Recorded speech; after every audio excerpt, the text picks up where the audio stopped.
Bilang sagot, sinabi ni Dar na kung matatalo siya ng kanyang anak, ito ay magiging isang kahihiyan sa harap ng buong kontinente. Pagkatapos ay sumigaw siya sa kanyang mga kalaban at sinabing lumayo sa kanya dahil kung muli siyang lalaban sa sariling anak, magagalit siya ng husto. Bilang tugon, sinabi ng mga kalaban ng regalo na tiyak na hindi sila tatakas dahil hindi sila mga tanga. Pagkatapos noon, sinabi ng lalaki na kailangan niya ng ilang huling galaw at matatapos na ang lahat, ngunit pinilit siya ng kanyang mga kalaban, kaya lalo siyang nagalit. Napansin ng mga kabalyero ng kaharian ng Meglin na ang kanilang kalaban ay nag-iipon ng enerhiya. Nagpasya silang samantalahin ang sandaling iyon at patayin siya. Si Clay, na nanonood ng lahat ng ito, ay napansin na ang kanyang ama ay may napakalakas na aura, at ito ay kapansin-pansing naiiba kaysa noong nakaraang sandali. Napagtanto ng bata na nagdesisyon ang kanyang ama na seryosohin ang nangyayari. Nagdesisyon si Vendar na gamitin ang isang lihim na teknik ng pamilya Dragonblood, ang Sad Slaughter of the Holy Dragon. Sa sandaling marinig ito, nanlaki ang mga mata ni Edward. Huwag, Dar, sigaw niya, tinig na puno ng pag-aalala. Lumingon siya kay Clay, pigilan mo siya, kung gagamitin niya ang teknik na yan ngayon, hindi tayo mananalo sa paparating na labanan. Naguguluhan, napatingin ang bata sa hari. Bakit tila takot na takot si Edward? Ano ang mali sa teknik na iyon? Ngunit huli na, pinakawalan ni Vendar ang kanyang nakamamatay na atake. Isang malagim na enerhiya ang bumalot sa paligid, kasabay ng nakakabinging sigaw ng mga nasasakupan ng kanyang kapangyarihan. Agad na sumilong si Edward sa likod ng isang haligi, pilit na nilalabanan ang panghihilakbot na lumukab sa kanya. Diyos ko sa dami ng biktima, tiyak na magkakaproblema tayo sa Meglin. Lumikha si Clay ng isang simboryo ng mga baging upang protektahan mula sa apoy ng dragon. Tumakbo si Prinsipe Carl patungo sa kanyang ama upang tiyakin na maayos pa ito.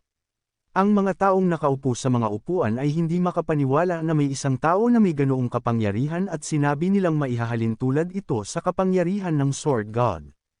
Makalipas ang ilang sandali, kumalma ang lahat. Humarap si Prinsipe Carl kay Dar Dragonblood at sinabing pag-isipan nitong mabuti ang kanyang ginagawa, dahil mukhang nais niyang ideklara ang digmaan laban sa Meglin. Gayunpaman, sumagot si Clay at sinabing ang prinsipe ang nag-udyok ng labanan, dahil siya ang nag-utos sa kanyang mga tauhan na umatake. Humarap ang lalaki kay Clay at may sasabihin sana ngunit biglang damyugo ang kanyang ilong. Agad na inisip ng ama ng bata na si Clay ang may kagagawan, ngunit sinabi ng bata na wala siyang ginawa at nangyari ito dahil sa natamong panloob na pinsala. Hiniling ni Ting Meglin kay Edward na magsalita, ngunit wala itong nagawa. Kinikilig lang itong kinamot ang likod ng kanyang ulo at sinabing kulang talaga si Prinsipe Carl sa karanasan, at sa isang labanan ng dalawang swordsman, imposible ang walang nasasaktan o namamatay. Nagulat si Clay na sa wakas ay nagbigay ang hari ng matinong sagot pagkatapos ng mahabang panahon. Humarap ang bata sa kanyang kamahalan, hari ng Menglan, at sinabing dapat siyang magpasalamat na ang layunin ng kanyang ama ay si Kesa at hindi ang kanyang anak. Kung hindi, hindi siya makakaligtas ng ganoon kadali. Ngayon, sinabi ni Edward kay Meglin na mas mabuti pang tulungan niya agad ang kanyang anak dahil kung may mangyari sa kanya, hindi sila mananagot para rito. Kinuha ng hari ang kanyang anak sa kanyang mga bisig at sinabi kay Edward na tatandaan niya ito at hindi pa siya tapos.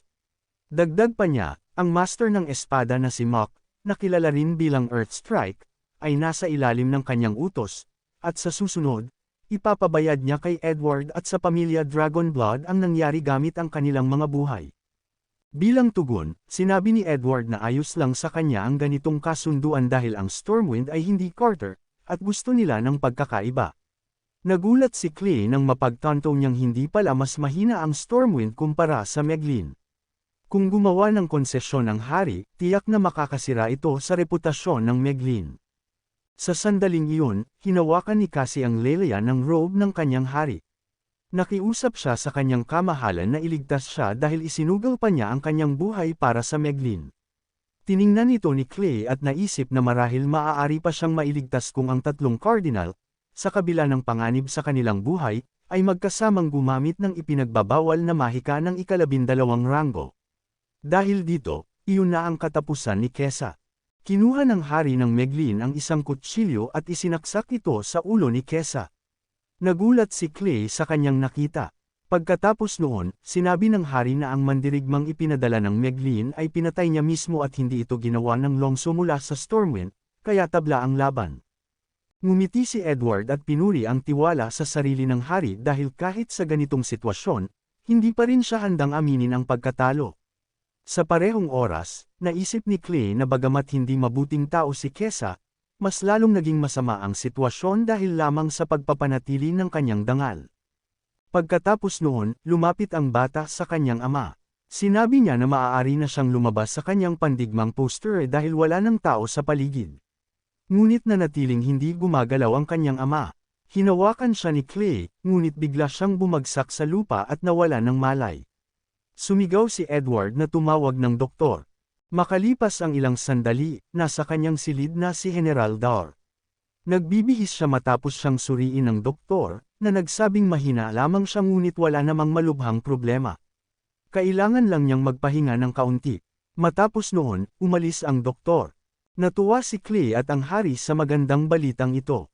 Lumapit ang bata sa kanyang ama at sinabing tila masyado lang niyang dinibdib ang laban at kaya siya nabahala. Napansin ng hari habang pinagmamasdan ito na tila wala talagang alam si Clay tungkol sa mga teknik ng kanilang pamilya. Sinabi ng hari na ang sad life of the Holy Dragon ay isang banal na kasanayan na ipinamana ng dalawang sword gods, ang mga ninuno ng bata, sa pamilya Dragon Blood. Kung hindi dahil sa maraming artifact na nasa kanya, malamang ay hindi na siya nabuhay matapos gamitin ang teknik na iyon. Tinanong ng hari si Dar kung gaano katagal ang kanyang paggaling. Sumagot ang lalaki na kung isasama ang labis na paggasta ng espiritual na enerhiya at pisikal na pagkapagod, kakailanganin niya ng halos 3 buwan upang makabawi. Nagngit-ngit ang hari, sinigawan niya si Dar at sinabing ang magiging resulta.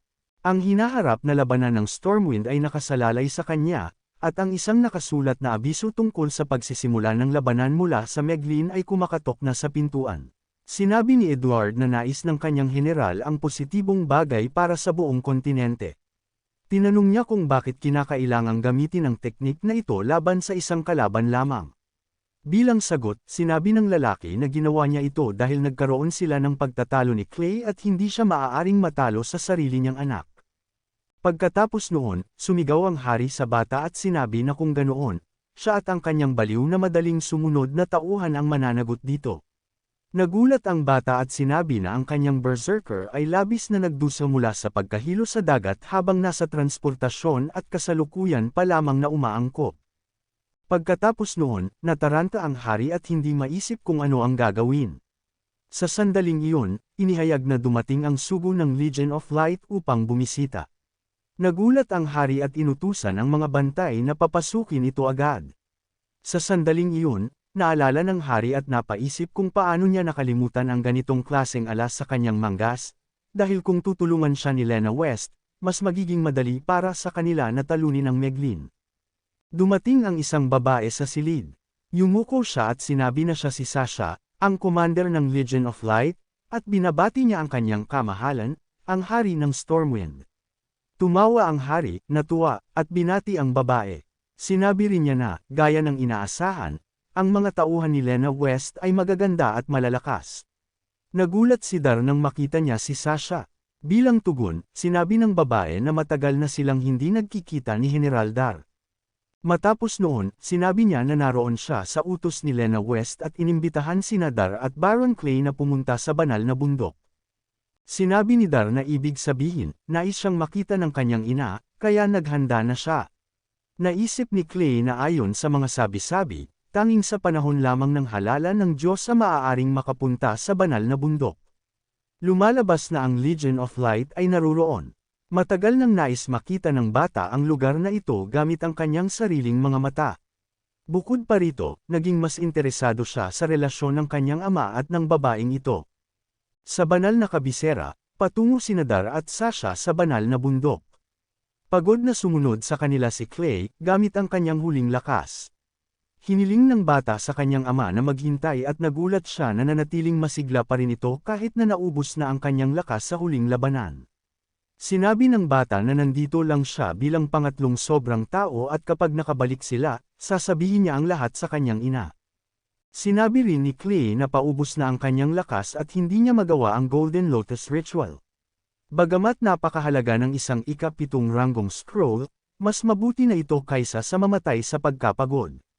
Sa mga salitang ito, kinuha ng bata ang isang lihim na scroll ng ika-7 ranggo mula sa kanyang mahiwagang singsing na nagbigay sa kanya ng lakas. Makalipas ang ilang sandali, nakatayo ang bata at tinitigan ang ilang mga rune sa lupa. Sinabi niya na isinasalaysay ng mga ito ang kasaysayan ng banal na bundok. Lumalabas na ang palasyo ng Papa at ang templo ng Diyosa ay nasa tuktok ng bundok, at upang makarating doon, kailangang dumaan muna sa mga pag-aari ng 12 kardinal.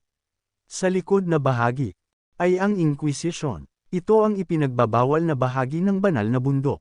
Mayroon ding isang nakapuok na leyon na may 400,000 tao. Nakita ng batang lalaki ang isang napakalaking eskultura sa harap niya at nagulat siya sa kapangyarihan nito. Napagtanto ng bata na tunay siyang nasa banal na kabisera. Sa oras na ito, nagpaalam na sina Sasha at Dar. Sinabi ng babae na hanggang dito lang niya ito may hatid at naghihintay na ang commander sa loob.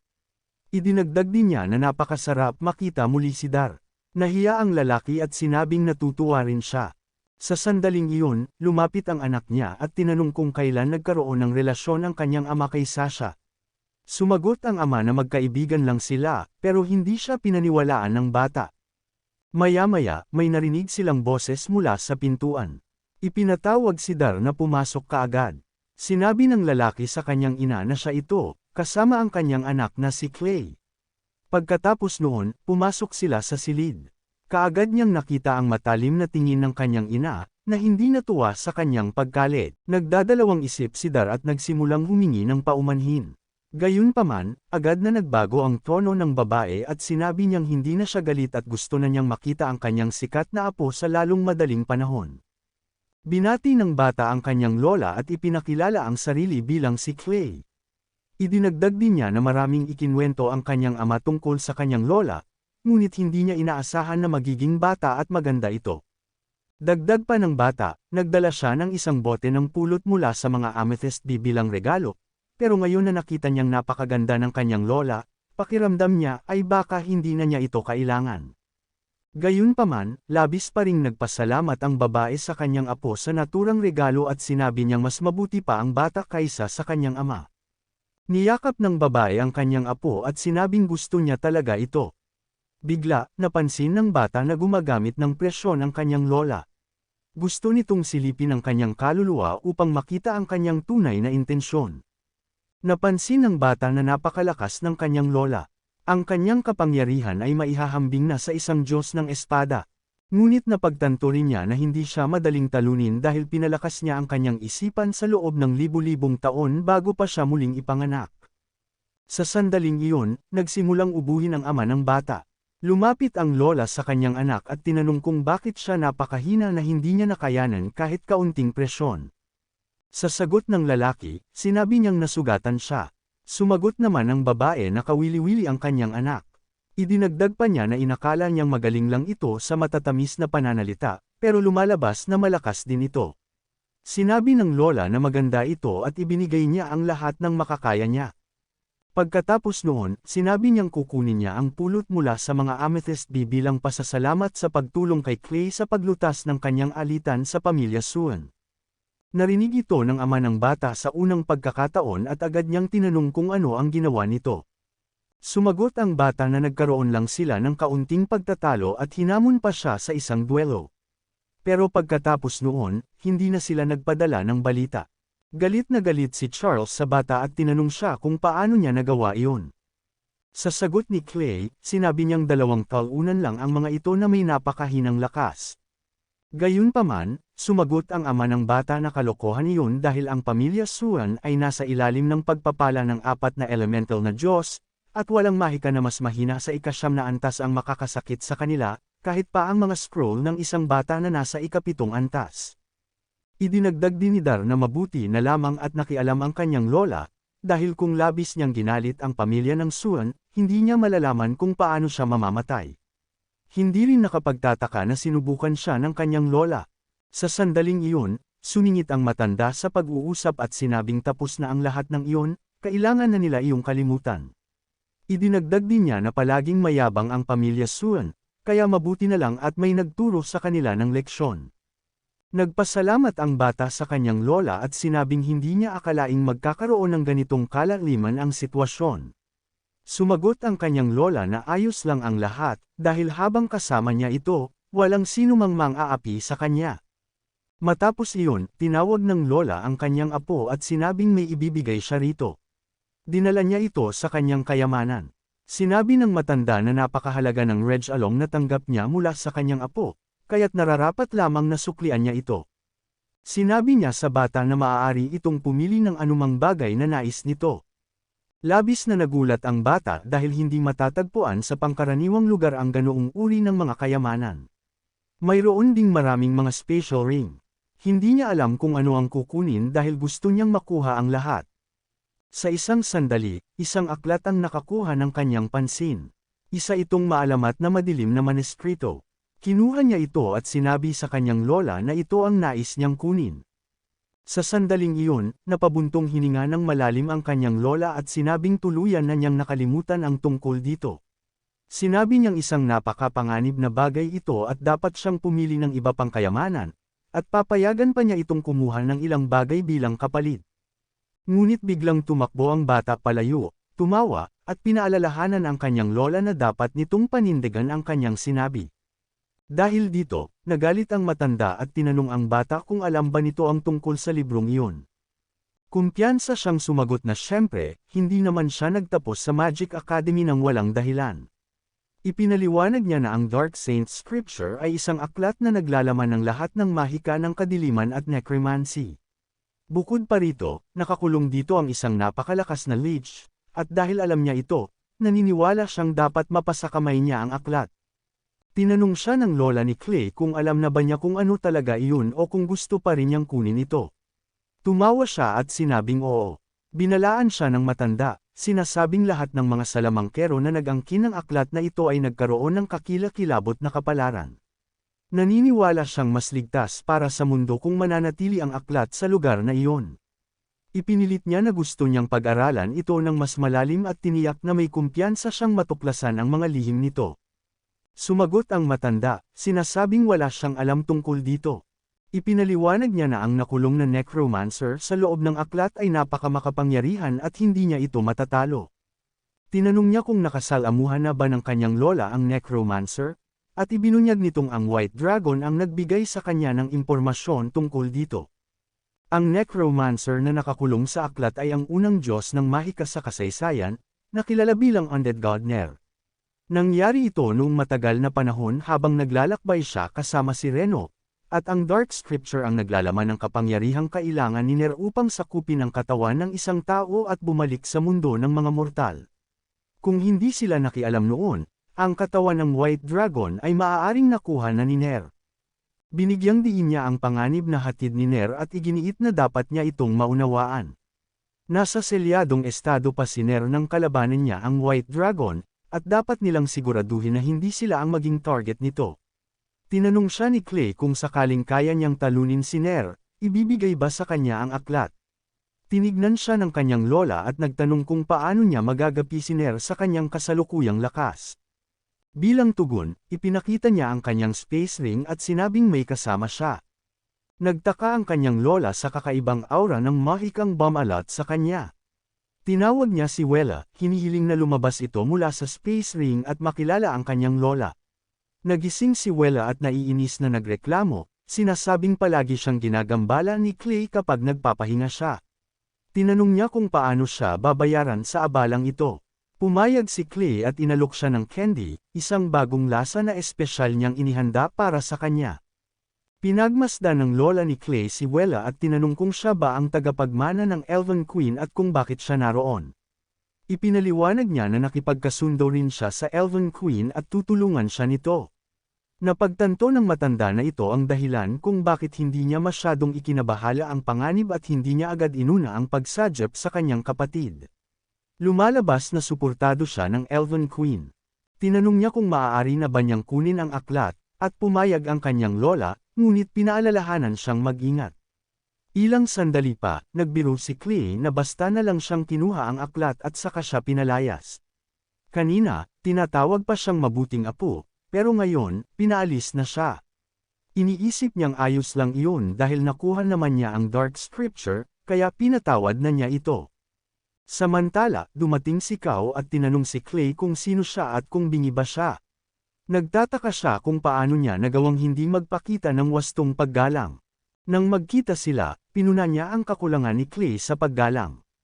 Tinanong niya kung siya ba ang kinakausap nito at hiniling na ipakilala ang sarili.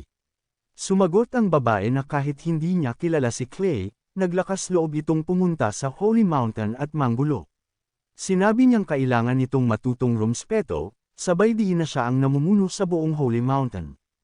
Napansin niya ang space ring ni Clay at nagkomento rito, sinabing dapat itong ibigay sa kanya bilang regalo kapag nagkita silang muli.